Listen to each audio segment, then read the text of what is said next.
এখন বড় হয়েছি, আর কতদিন আপুর সাথে বাচ্চা আমি ভাব নিয়ে আমাকে ডিস্টার্ব করব। তাই আর আপুর সাথে ঝগড়া করি না। আচ্ছা, তোমার মন খারাপ কেন বলো তো? তেমন কিছু না, এই তো তোদের ব্যাপারটা নিয়ে একটু চিন্তায় ছিলাম। আচ্ছা চল তোকে খাবার দেই। তারপরে টেবিলে এসে খাবার খেলাম। খাবার খাওয়া শেষে রুমে এসে খুব আরাম করে একটা ঘুম দিলাম। আমার ঘুম ভাঙলো মোবাইলের রিংটোনের শব্দে। ঘুম ঘুম চোখে ফোনটা রিসিভ করে কানের কাছে ধরলাম। হ্যালো, কে বলছেন? আমি রাইসার আম্মু বলছি। আমি বিছানা থেকে লাফ দিয়ে উঠে পড়লাম। আমি রীতিমতো ভয় পেয়ে গেলাম। আমি তো কোনো মেয়েকে ডিস্টার্ব করি নাই, তাহলে এই রাইসাটাকে? আবার রাইসার আম্মু? আমি তো কিছু বুঝতে পারছি না। আমি আপনাকে চিনতে পারলাম না। আমাকে চেনার দরকার নেই। তুমি কি এখনো ঘুমিয়ে আছো? মেয়েটা আমার নাম্বার পেলো কোথায়? এই সিমটা তো মাত্র কালকে নিয়েছি। তাহলে এই মেয়েটা আমার নাম্বার কোথায় পেলো? রানা আবার আমাকে কারো সিম এনে দেয় নাই তো? কি হলো, তুমি কথা বলছো না কেন? না মানে আমি কনফিউশনে আছি। প্লিজ, আপনি কি আমাকে পরে কল দিতে পারবেন? আমি এখন রাখতে চাই কলটা। ঠিক আপনার ইচ্ছে। আই লাভ ইউ বাবু। মানে? তুমি কি ইংরেজি বোঝো না? তাহলে বাংলায় বলি। আমি তোমাকে অনেক ভালোবাসি মাই ডিয়ার ফিউচার হাজব্যান্ড। আপনি কি পাগল হয়ে গেছেন?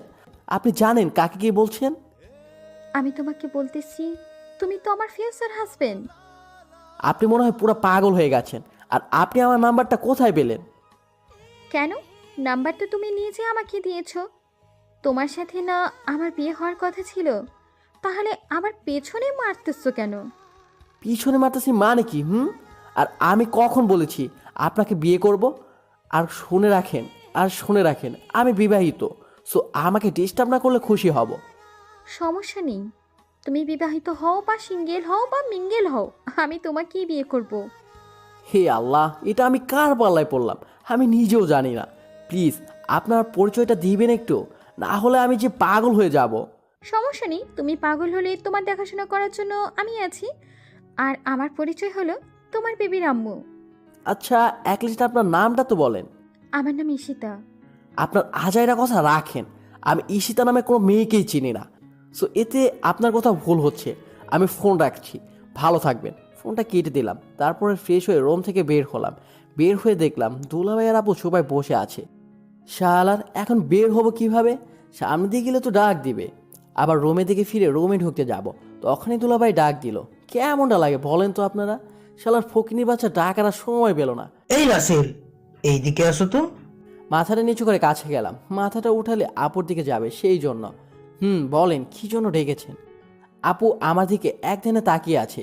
আমি আর চোখে তাকিয়ে দেখলাম। আবে, তোমার আপুকে একটু শপিং মলে নিয়ে যাও। আসলে আমাকে একটু কাজে যেতে হবে, সেই জন্য যেতে পারবো না। কি এমন কাজে যেতে হবে যে তুমি তোমার আপুকে শপিং মলে নিয়ে যেতে পারবে না? আসলে হঠাৎ আমার মোবাইলে রিংটোন বেজে উঠলো।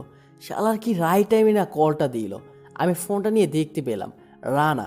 আমি ফোনটা রিসিভ করলাম। মামা তুই কোথায়? আমাদের অব্রকে মারছে কিছু বখাটে ছেলে মনে হচ্ছে। বল তারপরে কি? ওই ছেলেগুলোকে আমরা রশি দিয়ে বেঁধে রেখেছি, তুই তাড়াতাড়ি আয়। এখন না আসলে পারবো না। না, তোকে এখন আসতে হবে মামা, তাড়াতাড়ি আয়। আচ্ছা আমি দেখতেছি, তোরা থাক। ফোনটা কেটে দিলাম। আমাকে এখন যেতে হবে। আমি আসি, পরে কথা হবে। বাসা থেকে বের হয়ে বন্ধুদের দিকে হাঁটা দিলাম। এই রাসেল, কি হয়েছে? সেই আমাদের সাথে এমন ভালোভাবে কথা বলো না আর ভালোভাবে মিশো না। আগে তো সারাক্ষণ আমাদের আশেপাশে ঘুরঘুর করতো। আসলে রাসেলের হয়েছেটা কি? দুলাভাই আপুকে জিজ্ঞেস করলো।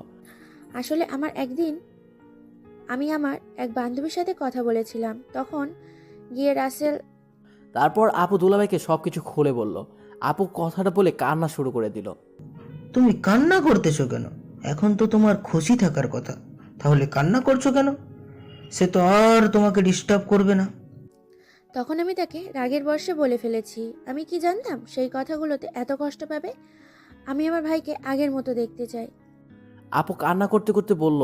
আমার মনে হয় সেই আগের মতো স্বাভাবিক হবে, কিন্তু তোমার সাথে হবে কিনা সেটা তো জানি না। তার ভাষায় বোঝা যাচ্ছে তোমার কথায় সেই অনেক কষ্ট পেয়েছে, আর কষ্ট পাওয়ারই তো কথা।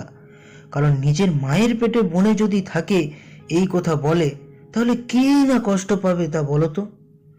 তা যাই হোক, আমি রাসেলের সাথে কথা বলে দেখব। হেই মামা, কোথায় রয়ে ছেলেগুলো?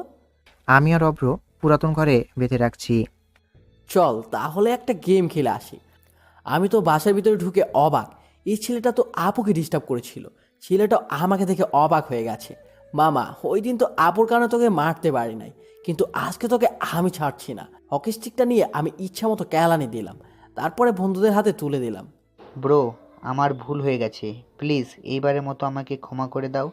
জীবনেও বখাটে সাজবো না, আমার মায়ের কসম, আমি আর নিতে পারছি না। ছেলেটা কথাগুলো বলে জ্ঞান হারিয়ে ফেলেছে। আমরা তাকে একটা হাসপাতালে নিয়ে আসলাম, কিন্তু আমি এই হাসপাতালে এসে অবাক, এটা তো ইরার হাসপাতাল না। তাহলে ইরাই বা এই হাসপাতালে কি করছে? বন্ধুরা নীরবকে বেড়ে শুইয়ে দিল, তারপরে ডাক্তার নীরবকে দেখতেছে। কিছুক্ষণ পরে ইরা আমাদের সামনে আসলো। এই ছেলেটাকে এইভাবে কে মেরেছে? ইরা রানাকে জিজ্ঞেস করলো। রানা আঙ্গুল দিয়ে আমার দিকে দেখিয়ে দিল। ইরা রাগী লোকে আমার কাছে এসে দাঁড়ালো। তোমার কাছে কি মনুষ্যত্ব বলতে কিছু নেই? তোমাকে তো আমি ভালো ছেলে মনে করতাম, এখন তো দেখছি তুমি এক নাম্বারের বখাটে। ছি ছি, আমি তোমার মতো ছেলেকে ভালোবেসেছি? আমার তো এখন নিজের প্রতি ঘৃণা হচ্ছে। আমার চয়েসটা এত খারাপ ছিল? আজ থেকে তোমাকে আমি আর ডিস্টার্ব করব না। ইরা আমাকে কথাগুলো বলে রানার কাছে গেল। এখানে এ পজিটিভ রক্তকার, ওই ছেলেটার রক্ত দরকার, আর ছেলেটা রক্ত না পেলে হয়তো বা মারা যেতে পারে। রাসেল চল, ছেলেটাকে রক্ত দিতে হবে। চল। তারপরে ছেলেটাকে রক্ত দিয়ে চলে আসলাম। বন্ধুরা হাসপাতালে আছে। 3 ঘন্টা পরে নীরবের জ্ঞান ফিরল। আমার কি হয়েছে? আপনার অতিরিক্ত রক্ত যাওয়ার কারণে জ্ঞান হারিয়ে ফেলেছিলেন। আমাকে রক্ত কে দিয়েছে আর হাসপাতালে কে আনলো? আপনাকে রক্ত দিয়েছে রাসেল, আর তার বন্ধুরা সহ হাসপাতালে এনেছে আপনাকে। আচ্ছা, আপনাকে তারা কেন মেরেছে? আসলে নীরব থেমে গেছে। কি হলো? থামলেন কেন বলো? একদিন আমি রাসেলের আপুকে ডিস্টার্ব করেছি, সেই জন্য আমাকে তারা মেরেছে। আরও একটা কারণ আছে, আরেকদিন আমি তাদের বন্ধু অভ্রকেও মেরেছিলাম, সেই জন্য। কি? সে আপনার জন্য? আমি যেই কথাগুলো বলেছি তাদেরকে, ধ্যাত, কেন কিছু না জেনে শুনে শুধু শুধু বকলাম ছেলেটাকে। আর সেও কেমন ছেলে, চুপচাপ কথাগুলো শুনে যাচ্ছে। ইরা টেনশনে আছে, তার কোনো কিছু মাথায় ঢুকছে না। আবার তাকে ভুল বুঝিয়ে কথা শুনলাম, কেন যে তখন এমন করতে গেলাম। ইরা হাসপাতাল থেকে বের হয়ে চলে আসলো, আর বন্ধুরা নীরবকে নিয়ে তার বাসায় দিয়ে আসলো। আমি রাতে রুমে শুয়ে আছি, হঠাৎ জানালা দিয়ে দেখলাম ইরা বাইরে দাঁড়িয়ে আছে। আমি তো রীতিমতো অবাক, অবাক হওয়ারও কথা, কারণ একটু আগে তো সে আমাকে অপমান করলো। হঠাৎ আমার ফোনটা বেজে উঠলো। আননোয়ার নাম্বার। প্রথমে ধরলাম না, দ্বিতীয়বার ধরলাম। হ্যালো, কে বলছেন? আমি ইরা বলছি। কোন ইরা? তুমি কোন ইরাকে চেনো? আমি তো কোনো ইরাকে চিনি না। তুমি ইরাকে চিনবে কি করে? তুমি তো ঈশিতাকে চেনো, তাই না? আমি ভ্যাবাচেকা খেলাম, এই মেয়ে কিভাবে জানে? কি আবল তাবল বলছেন? এই, একদম মেরে ফেলবো। আপনি করে বললে তুমি করে বলবে। কেন? আপনি আমার কোন কালে আত্মীয় যে আপনাকে তুমি করে বলবো? আমি তোমার সাথে ঝগড়া করতে আসিনি, প্লিজ এইবারের মতো আমাকে ক্ষমা করে দাও। না বুঝে তোমাকে অপমান করেছি, প্লিজ প্লিজ প্লিজ এইবারের মতো আর কখনো তোমাকে কিছু বলবো না। সরি, আপনি আমার সাথে কিছু করেন নাই, তাহলে ক্ষমা চাচ্ছেন কেন? তাছাড়া আমি একজন বকাটে। ডাক্তার কি কখনো বকাটে ছেলের সাথে মেলামেশা করে নাকি? সরি তো, আর হবে না। বুঝতে পারলাম ইরা কান্না করে দিয়েছে। ইরা কান্না ভাবটা আমি বুঝতে পারছি। আমারও একটু মন খারাপ হলো। হাজার হলো আমি ইরাকে ভালোবাসি। ইরা ফুপিয়ে ফুপিয়ে কেঁদে যাচ্ছে। আমি চুপচাপ কানের কাছে ফোনটা ধরে জানালার পাশে দাঁড়িয়ে আছি, গ্রিলটা ধরে। আমারও কান্না আসতেছে। আমি রাখছি বলে ফোনটা কেটে দিলাম। কিছুক্ষণ পরে একটা মেসেজ আসলো। ওই মেসেজটা ওপেন করলাম। মেসেজটা ইরা দিয়েছে। মেসেজে লেখা আছে, আমি জানি তোমার রুম থেকে আমাকে স্পষ্ট দেখা যায়। আমি এও জানি তুমি আমার উপর অনেক অভিমান করে আছো। প্লিজ আমাকে ক্ষমা করে দাও। তুমি যদি আমাকে ক্ষমা না করো, আমি সারা রাত এইভাবে দাঁড়িয়ে থাকবো। আমি মেসেজটা পড়ে একটু হাসলাম। তারপরে রুম থেকে বের হয়ে ছাদের দিকে হাঁটা দিলাম। ছাদের এক প্রান্তে দাঁড়ালাম। এখান থেকে ইরাকে স্পষ্ট দেখা যায়, তবে আশা করি ইরাও আমাকে দেখতে পাচ্ছে। আমি যা বুঝতে পারছি, ইরার মনোযোগ আমার রুমের জানালার দিকে। আসলে কি ইরা আমাকে ভালোবাসে নাকি অন্য কিছু? আমি তো কিছু বুঝতে পারছি না। আমি ছাদ থেকে নিচে এসে 1 কাপ কফি নিলাম। বাসা সবাই ঘুমিয়ে আছে। আমি ছাদে চলে আসছি। চাঁদটা মেঘের সাথে এক হয়েছে। মেঘ চাঁদকে ঘিরে ধরেছে। বলতে গেলে রাতে বৃষ্টি নামবে। কফিটা শেষ করলাম। প্রায় রাত 1টায় বৃষ্টি নামলো। আমি আমার রুমে চলে আসলাম। বজ্রপাত হচ্ছে। মনে হয় ইরা ভয় পাচ্ছে। হাত দুইটা বুকে নিয়ে দাঁড়িয়ে আছে। বৃষ্টি অনেক বেড়ে গেছে। হঠাৎ ইরা মাটিতে পড়ে যায়।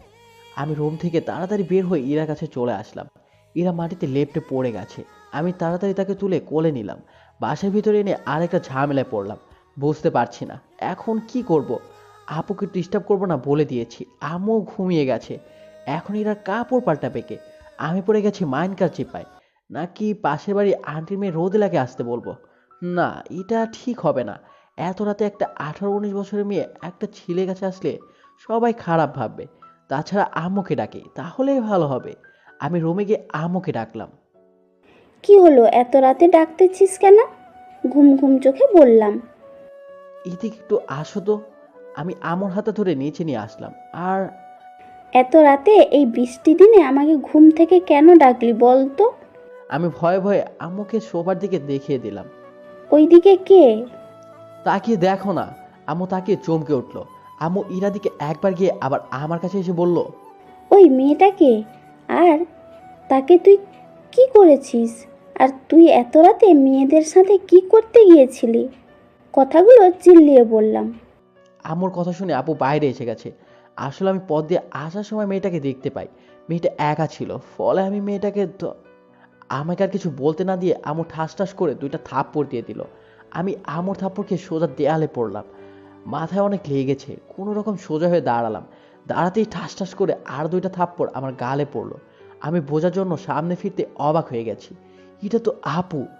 ছি ছি, তুই এতটা খারাপ? তোর প্রপোজাল অ্যাকসেপ্ট করি নাই সেই জন্য তুই ইরাকে জোর করে শারীরিক সম্পর্ক করেছিস? আসলে আপু, চুপ! তোর ওই মুখ দিয়ে আমাকে আর আপু ডাকবি না। যে কিনা মেয়েদের সম্মান করতে পারে না, সে আবার আমাকে আপু ডাকছে। আজ থেকে আমার কোনো ভাই নেই। আর হ্যাঁ, যাদের সঙ্গে ঘুরে খারাপ হয়েছিস আজ থেকে তাদের সাথে থাকবি। আর যেন তোকে এই বাসায় না দেখি। আপু কথাটা বলে চোখ থেকে পানি ফেলতে ফেলতে রুমে চলে গেছে। আমি পাথরের মতো দাঁড়িয়ে আছি। আমার সাথে এটা কি হলো? আম্মুর রিয়াকশন দেখতে গিয়ে নিজেকে মূর্তি বানিয়ে ফেলেছি। একটুখানি মজা করতে গিয়ে বুঝতে পারলাম আমার প্রতি কতখানি বিশ্বাস ছিল। বিশ্বাস না করাটাই স্বাভাবিক, কারণ এটার ভিতরে লুকিয়ে আছে গোটা পরিবারের মান সম্মান। আম্মু আমার কাছে এসে বলল, তোর আব্বু জানার আগে তোর আপু যেই কথাটা বলল তুই তাই করবি। আম্মু আর কিছু না বলে চলে গেছে। আমি বুঝতে পারলাম আমার ঠোঁট থেকে রক্ত ঝরতেছে। ঠোঁটটা সামান্য কাপড় দিয়ে মুছে নিলাম। রানাকে কল দিলাম। 3বার রিং হওয়ার পরে রানা ফোন ধরলো। হ্যালো, এত রাতে ডিস্টার্ব করছিস কেন? সরি রে মামা, আসলে রাসেল, তোর কি হয়েছে? তেমন কিছু না। একটা কাজ করতে পারবি? বল, কি কাজ? নীলা কি ঘুমিয়ে পড়েছে? এই তো এইমাত্র কথা বলে শুয়ে পড়লাম তার সাথে। কেন, কি হয়েছে? তাকে নিয়ে একটু আমার বাসায় আয়। আর হ্যাঁ, আসার সময় একটা ড্রেসও নিয়ে আসিস। আচ্ছা ঠিক আছে, আমি আসছি। আমি ফোনটা কেটে দিয়ে সোফায় এসে বসে পড়লাম।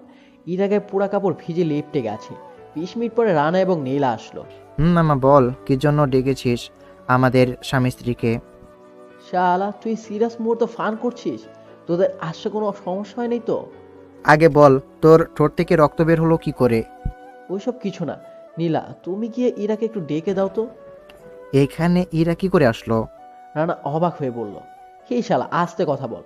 বাসায় কি জানলে সমস্যা হবে। আচ্ছা ঠিক আছে, কাহিনীটা কি বলতো মামা?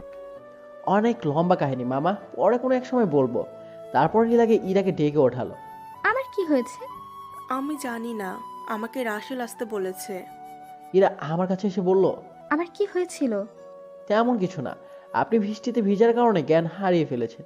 আচ্ছা, এই ড্রেসটা চেঞ্জ করে আসেন। আমি ড্রেস কোথায় পাবো? নীলা, তোমার ড্রেসটা ওনাকে দাও। তারপর ইরা ড্রেসটা নিয়ে আমার রুমে চলে আসলো। মামা, তোরা যেতে পারবি নাকি আমি গিয়ে তোদের পৌঁছে দিয়ে আসবো? না, আমরা যেতে পারবো না। তারপর রানা আর নীলা চলে গেল। কিছুক্ষণ পরে ইরা নিচে নামলো। আপনি আমার রুমে ঘুমিয়ে পড়েন, সকালে উঠে চলে যাবেন।